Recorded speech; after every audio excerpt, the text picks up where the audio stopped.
కొంతమంది బండ కింద కప్పల్లాగా అలా కూర్చుండిపోయే వాళ్ళు ఉన్నారు. స్తోత్రం. ఎందుకంటే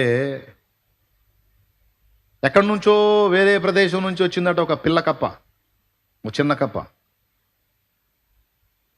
ప్రవహించే వాగులో ఒక బండ కిందకి. అప్పటికి చాలా కప్పలు దాని కింద ఉన్నాయి.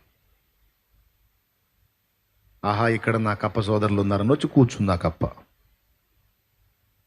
చక్కగా గలగల నీళ్లు ప్రవహిస్తూ ఉన్నాయి. ఆ కప్పలన్నీ పిచ్చాపాటి మాట్లాడుకుంటున్నాయి. ఆహా, ఈ సంభాషణలు బాగుంది, ఇదేదో బాగుంది అనుకుంటూ వచ్చి కూర్చుంది ఆ క్రొత్తగా వచ్చిన కప్ప. ఈలోపు పిడుగుపాటు లాంటి సౌండ్ వచ్చింది. ధన్మని ఎగిరిపడింది ఈ కప్ప. చచ్చిపోయినరా బాబోయ్ అని ఎగిరిపడి వెనక్కి చూస్తే మిగిలిన కప్పలన్నీ అసలే ఫీలింగ్ లేకుండా మౌనంగా అలా కూర్చుంటున్నాయంట. ఇంతలా సౌండ్ వచ్చింది. నీకు వస్తానే ఉంది ఆ సౌండ్, పట పట పట మోగుతానే ఉంది. అవి అంతే ఉన్నాయి, చిరునవ్వు నవ్వుకుంటా. అప్పుడు ఈ క్రొత్తగా వచ్చిన కప్ప అందట,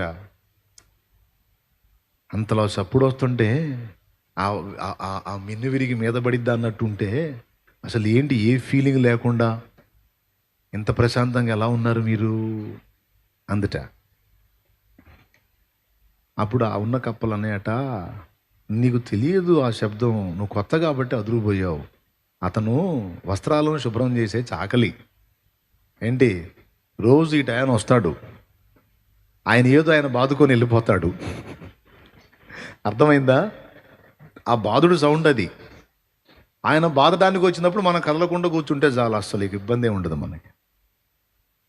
ఇక ఆయన సమయం వరకు ఆయన బాధి పోతాడు.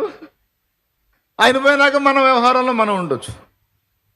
ఆ బాధుడు స్టార్ట్ అయిన కాసేపు మనం మౌనంగా ఉంటే చాలు అని క్రొత్త కప్పకి జ్ఞానోపదేశం చేశాయట.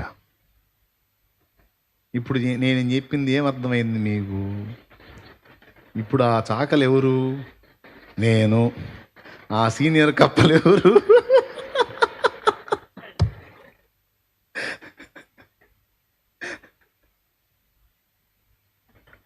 మీరు. ఎగిరిపడ్డ కప్ప ఎవరు? కొత్తగా వచ్చిన వాళ్ళు. దేవునికి స్తోత్రం కలుగును గాక. అదే అంతేనా పిల్లారా?